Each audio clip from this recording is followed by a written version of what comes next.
It's time for the big one, a huge project in the works. We're going to talk about the vanilla expanded mods, all of them, every last one.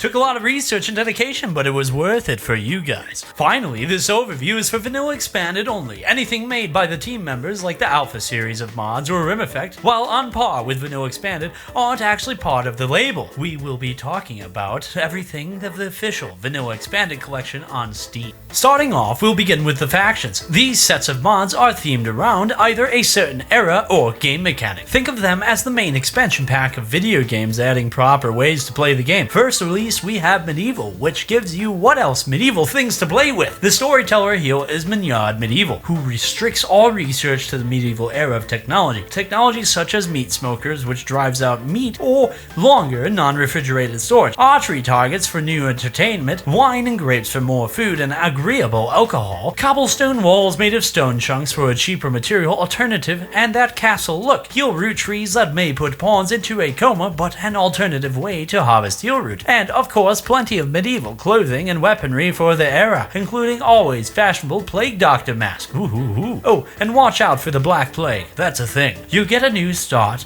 as a renegade lord and can work to become the top dog in this less advanced world. Moving up in eras, we got the faction expanded settlers. This one putting more focus on the frontier with the Wild West settlers. Diego Dyer will be running this show, and he acts as a reverse of Cassandra Classic, making you suffer in the beginning but easing up over time. So given the industrial setting, you can throw these crossbows away and instead for the firearms like the revolvers, hunting rifles, and TNT. Yeah, TNT great for blowing up walls. This also focuses a bit on chem fuel, giving you a chem boiler for a high source of heat during cold winters, simply chem lamps for a light source, oh yeah, and chem shine. Lovely chem shine. Easy to farm with the new chem root that grows only on fertile soil.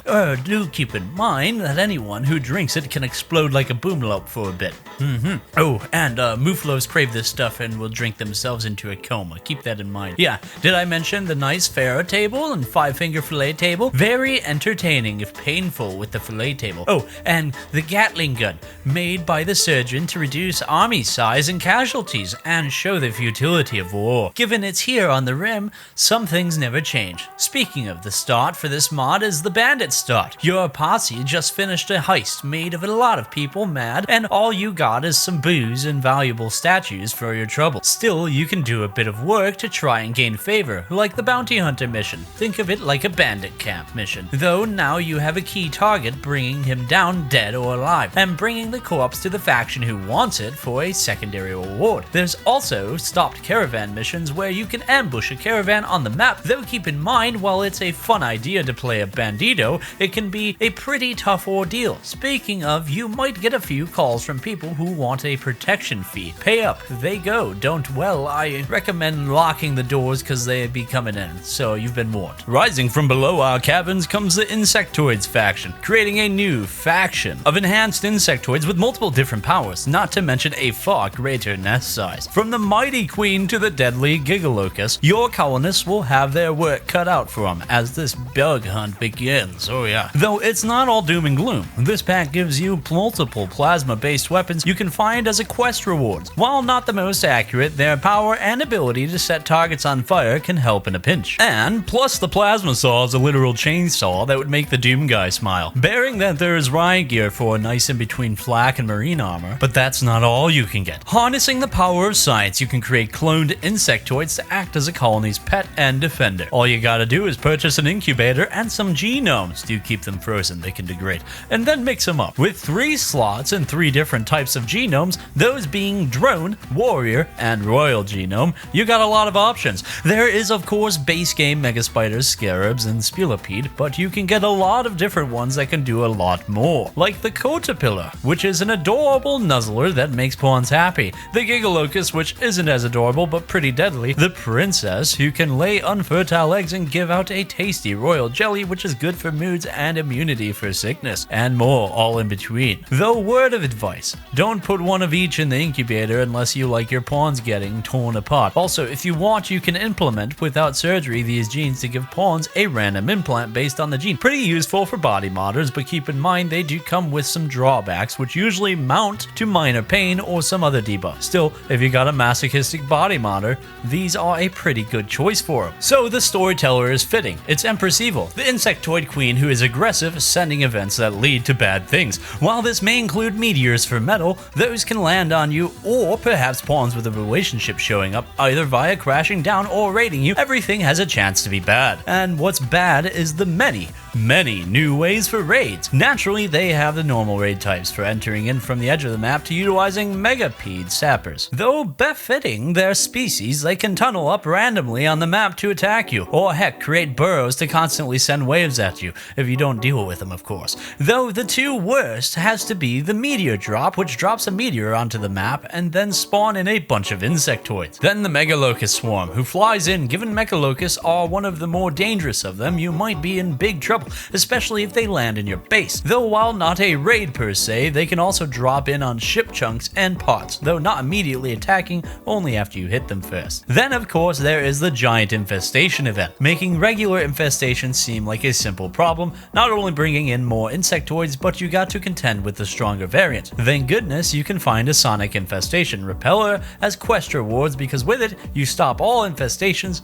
Though you make them mad, you are gonna get raided by them because of it. You also can take the fight to them, to the new settlements, those being abandoned insectoid infested ones. That's where you can find other quest rewards like the plasma weaponry, new Archotech caster items, and who knows what else. Finally, the start. This mod gives in the mercenary start, dropping your team in an infested base. You can either fight back and take it over as a new home, or leave it any and try start anew. Vikings is a return to the medieval era, but while medieval focused more on creating a kingdom, Vikings is more about raiding and pillaging with the best of them, especially in colder areas. Our storyteller is Freya Fierce, who brings in a raid restlessness mechanic. Over time, your colonists get a little antsy and want you to do missions outside of the base. So raiding bases, bandit encampments, or whatever, think of this as a precursor to Ideal Legends raiding ideology. Raiding is also pretty good, especially if you target the new clan settlements. I mean, look at it. Very nice, very flammable, also more loot. Gear is what you expect, more Viking-like stuff that makes you feel like you are in Skyrim. Weapons comparable to vanilla melee, but you also get stuff like harpoons which can stun targets. For furniture, furred beds will prevent hypothermia, rune columns for a more beautiful looking roof holder, a hearth for a larger source of heat than a fireplace, training dummies, and cool board game table that might trigger more social fights. Oh yeah, and beekeeping. Nice, simple beekeeping that provides honey that can be made into sweet rolls and mead. Yes, please. So what else? Well, there are runestones that can be meditated upon with the royalty DLC. Oh, and psychic cornucopia that can instantly grow all your crops. Yeah, might have wanted to lead with this. Just because it's medieval doesn't mean there isn't access to some high technology. One of the major quests is the location of an ancient gravesite, and within the strange mechanical pods are warriors of old and strange crypto armor. They also have crypto weaponry that can cause hypothermia on damage, with the armor actually slowing down blood loss on top of being comparable to marine armor. For animals, you have Bren's favorite, being the woolly cows. A mix of muffalo and cow, you not only get a good supply of milk, but a supply of very warm wool to shear, though finding them requires some purchase. There are wolfhounds, great companion animals for any Viking playthrough. For other more exotic wildlife, you get quest-based hunts for more mighty prey. The mighty Fenrir, whose wolf pelt is said to repel blades. One could try and hunt it for glory, or perhaps attempt to tame it. The Luther appears to be some kind of draconic thrumbo who people say can teleport away at will, once again fighting for glory or taming for power. And I'm going to butcher this next one. The Njoren are groups of skittish muffalo-like animals who refuse to be tamed but can still pose a mighty challenge to unprepared warriors. Finally, the Odin, a mighty metal monster who can control lightning in the skies, and some say if you can defeat them, you too can control lightning. For events, you got standard raids from the new factions, but also new types of raids. The Slaver raid, where the enemy will attempt to knock down and immediately kidnap any poor colonist. Pillager raids are the opposite, focusing on destroying and taking what you own. You also can get slaves who want to join you but are chased by their old masters.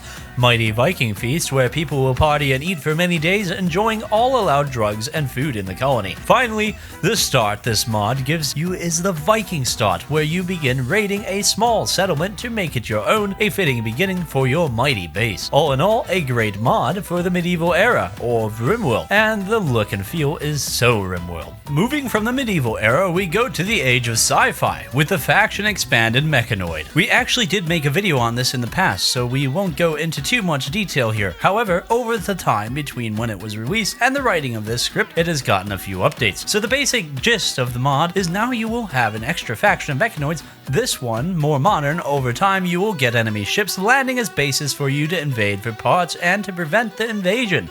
If you don't, you risk them becoming far more powerful. You also get access to Mechinoid technology, which usually involves making drones of your own or factories to automate some processes. Yeah, it's clear what biotech took inspiration from. Though the factories are still pretty useful, being able to automate a few things like butchering humans and then turning them into mystery meat canned goods is pretty cool. Though what's not cool is the storyteller Igor Invader. This storyteller will constantly bombard you with raids and double all damage. If you win, you get rewarded. If you're brought down, he will send even more just to kick you while you're down. A formidable opponent to say the least. Like the other factions, this one's start will have you play a lone scrapper who found an abandoned factory, use it to start your growth and hope for the best.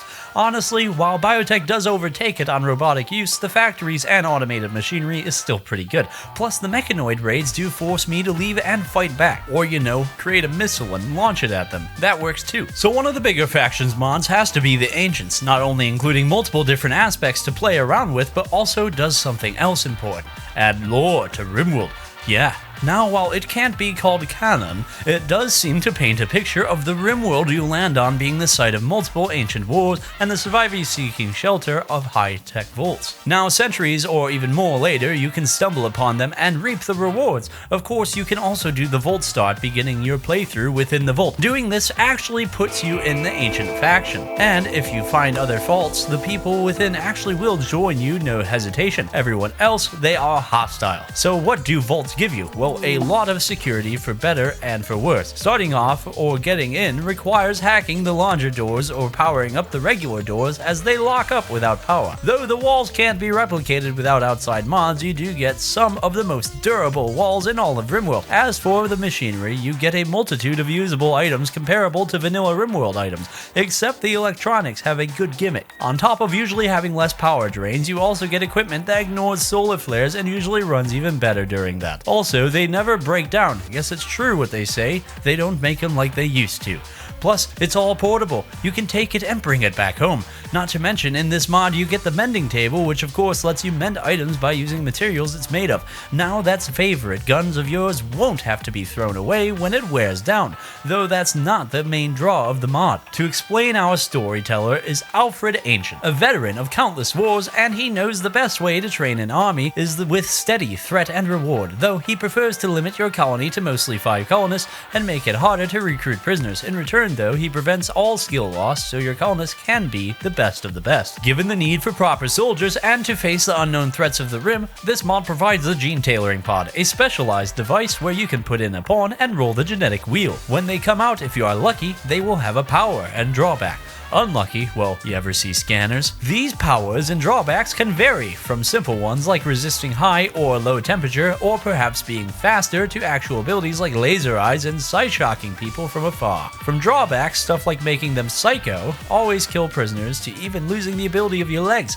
Keep in mind this is all random, though you can go through different vaults to find more gene tailoring pods, like stuff to increase chance of success, to choosing between 2 sets of powers and drawbacks, or even risking it to remove a drawback. Finally, the ideal legend that comes from this mod is the isolationist meme. With it, recruiting and being recruited is forbidden. Yeah, makes recruiting vault dwellers a little tougher. So what do you get out of this?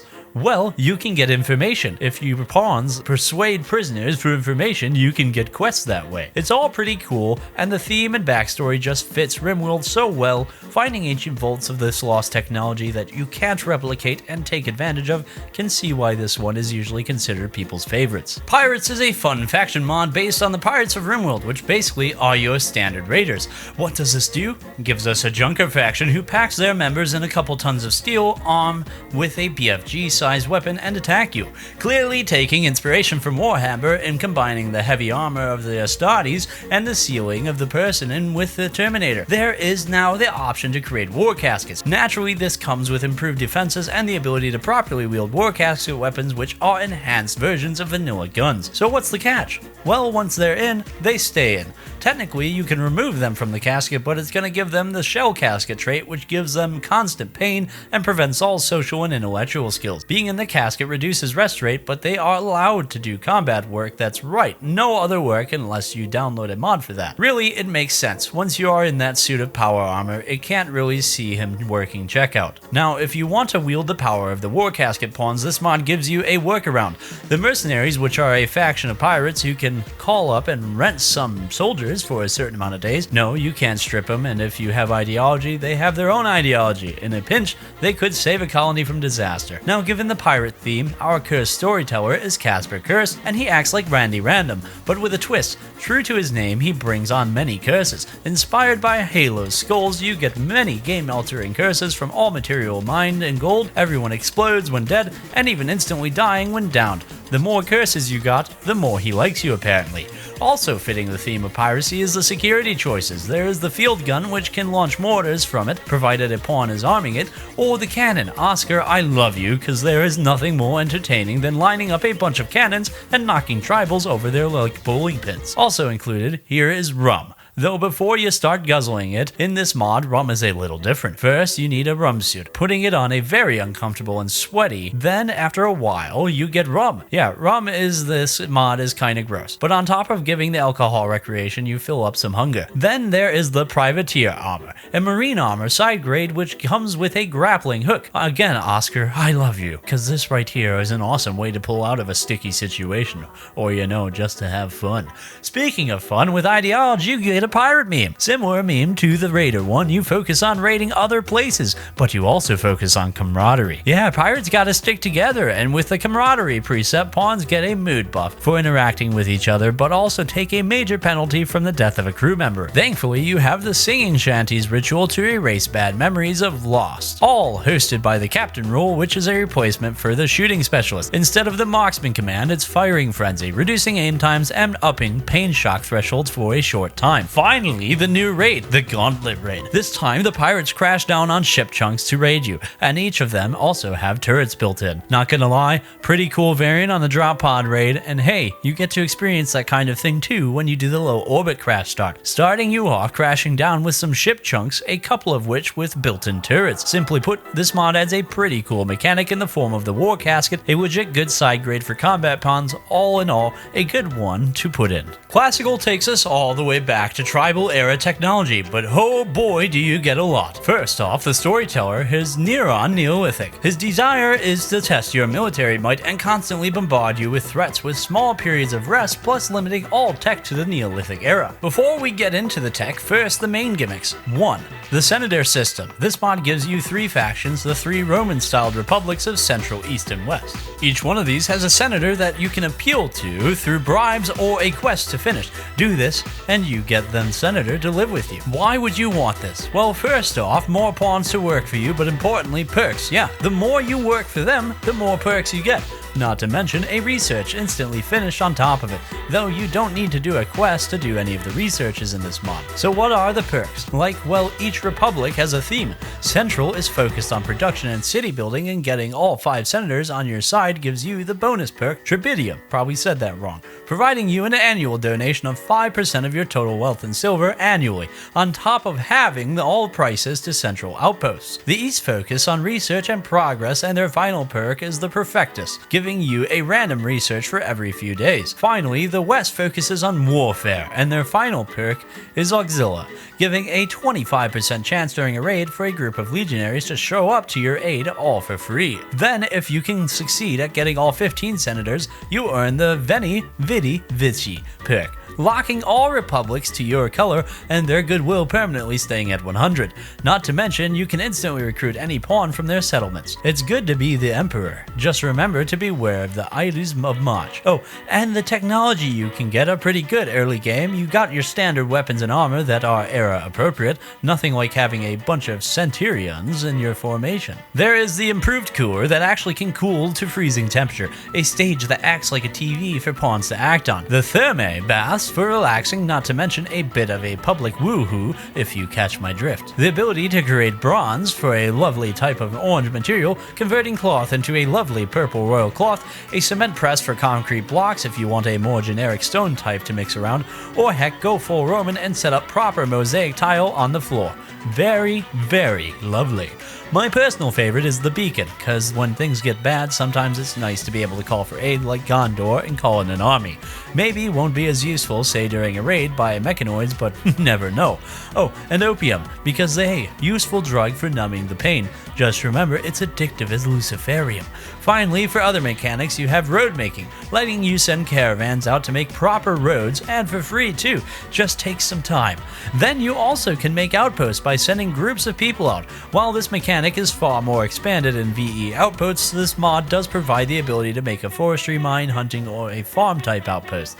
The start for this mod is the new empire, with you and one senator for each republic trying to rise up as the emperor. They hate you so much that you gotta climb your way to the top in this one. Finally, as of writing the script, the Empire. Okay, this one is a favorite for many because it does something really important, making the admittingly weak royalty DLC much better. This mod actually improves the royalty DLC to something on the par with ideology or biotech. First, our storyteller is Aridane, Archduke, a lady of royalty who changes the rules of engagement against you, only sending bad events on you when your wealth hits 5k intervals. So if you hit 20k colony wealth, you would have 4 bad events trigger along the way to make it that far. Fitting, since you're gonna need a lot of wealth for this royal playthrough. First major shakeup is the royal titles at base Rimworld. You could beat the game with one single royal pawn. Here, you are gonna need a lot more, since we have more titles with far more needed requirements, one of which, for higher ranks, is the requirement of a court with minor nobles. You can even see in the new Great Hierarchy tab the many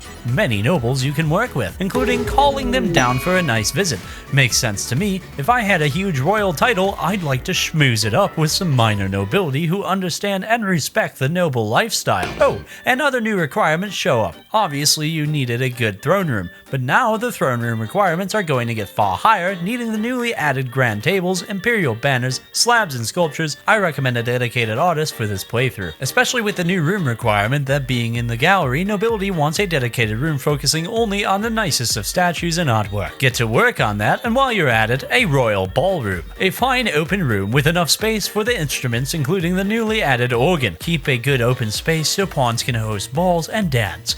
Yes, host balls. That's being one of the new nobility requests. Some Empire nobles may wish to come down and enjoy a nice ball, or perhaps visit your art gallery and see how noble you are.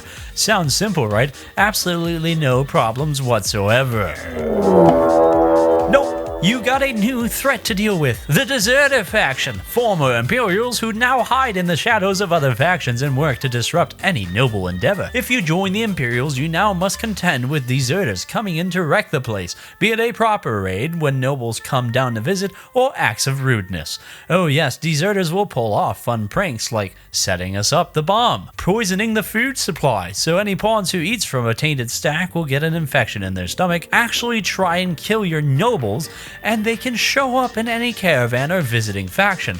Also, no, you can't just kill the person wearing deserter armor. You have to wait for them to pull away from the group and leave their faction. Then you can attack them. Attacking them while a part of the faction is considered a hostile action. Okay, so if you have to deal with deserters, is it worth being part of the nobility? Yes. Yes, it is. The permits got a lot better from the past, giving a lot more options to play around with. like more variety of resource drops from standard steel to perhaps more useful hyperweave and advanced components, or maybe some extra shells. Maybe you'd like more combat-based permits like striker turret drops which deliver disposable turrets, death lasers from the sky, or if you needed, an evac shuttle to get you out of a sticky situation. Then of course the help drops, from groups of laborers to trained soldiers, or maybe even more specialized troops, like the Tech Frere, who can only research but do it extremely well, the Absolver, who is a great assassin with his uncraftable Fletcher sniper rifle, which can do painful acidic damage to a target's limbs. Yeah, it's good to be nobility sometimes if you can call down some pretty good help. Though that's not all you get for being a noble.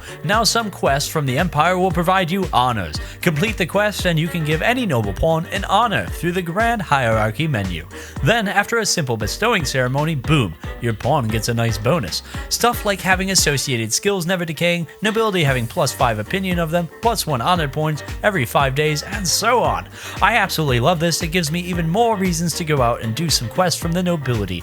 This on top of vassalages, where if your pawn hits the rank of Marquis, you can make an imperial settlement, a vassal settlement, and they will periodically deliver you tribute like steel, gold, honor, points, even slaves. Next, the buildables and usables. You got a whole new variety of royal furniture, from grand tables and chairs, new statues and banners. For equipables, new equipment only found on unique summonable pawns like the Tech Frere and Absolver gear. Though you can get your own new combat gear like the Janissary stuff, with the helmet providing total toxin immunity and the cuirass as a good outer cover gear. Though if you want no one in stopping you from finding and utilizing deserter gear, with them acting as a weaker cataphract gear with a built-in gun link in the helmet and improved psychic sensitivity for the armor. For weaponry, there is the new Tox Blade, a persona weapon that has a chance to inflict the acidifier debuff, burning targets. Then the Charge Thumper, a short-range charge weapon perfect for heavily armored targets and buildings. Finally, the new non-alcoholic beverage, the Aperitif, a drink that induces vomiting and makes your pawn hungry. Why would you do that? Well, it allows your pawns to get mood buffs from eating foods again, like fine meal to lavish. Plus, you also clear out any gut worms, food poisoning, and stomach infections, making it a painless way to deal with some problems on the rim, especially since you get these drinks randomly from the Empire, usually after completing quests or pleasing them. Speaking of quests, you get a couple from here to do. There is the standard noble visit, pretty simple, keep the noble pawn happy and their mood above a threshold, and you can get a lot of honor. The art exhibit and royal ball, where nobility will show up and your noble pawns will spend the time entertaining them. During this time, deserters will usually show up to cause a few tricks and troubles for you. The deserter hideout raid, where the Empire will send a dropship to your base and request for aid. You and a squad of Empire troops will go in and take out the base, a fitting revenge for all those pranks. Finally, the royal parade. If your pawn reaches the rank of Stellarch, you get the honor to host the royal parade. You have 5 days to prepare, as this is a way to end the game. You will attract the attention of your enemies, as the Emperor themselves will show up, and the parade is a random in their pathing. Prepare for anything, but if you succeed, you will end the game. For the last bits of game information, 2 new interactions between nobles. If you have a Marquis rank pawn or higher, you can attempt a royal address from a throne, similar to a royal speech, though here it instead gives 1 honor to each participant who has a royal title, from the lowly yeoman to the noble knight, and so on. The organizer gets 1 honor point for every different titled pawn who participated. This is why summoning nobles to visit is useful, though there is a catch. If the speech goes badly, you lose an honor point for every noble. The second interaction is royal gossip, a rare moment where 2 nobles talk and spread a bit of word. Depending on their relationship, the pawns may gain or lose honor. And of course, a new start for any Rimworld adventure, the new family start, with solo colonists of a baron rank, not to mention a pretty sweet manor fit for a duke. Too bad it's on fire and being looted by deserters. Do what you can to beat them back, or perhaps leave and live another day and rise up to Stellarch if you can. Yeah, all in all, this mod is a must-have if you want to play with the Royalty DLC. It adds so much and actually makes it feel like what the DLC was trying to do, let you play in the world of the noble politics in a somewhat meaningful way, not to mention making the deserters a more meaningful faction that raises a few lore questions in the process. And that's all the factions, least of writing, and given all the hard work Oscar and his team does, this will be a topic to come back to later, especially when they get more and more complex and build up the lore of Rimworld. Again, lore-wise it might not be canon, but at the same time it's pretty cool to have these different factions of different eras interacting, the cultures, the styles, and the methods in which they survive. It's pure Rimworld in all the right ways. I'd also like to thank all the patrons that make content like this possible. We couldn't do it without you guys. $1 a month goes a long way to supporting the channel. We really do need the help. Anyways, I'll see you guys in the next one.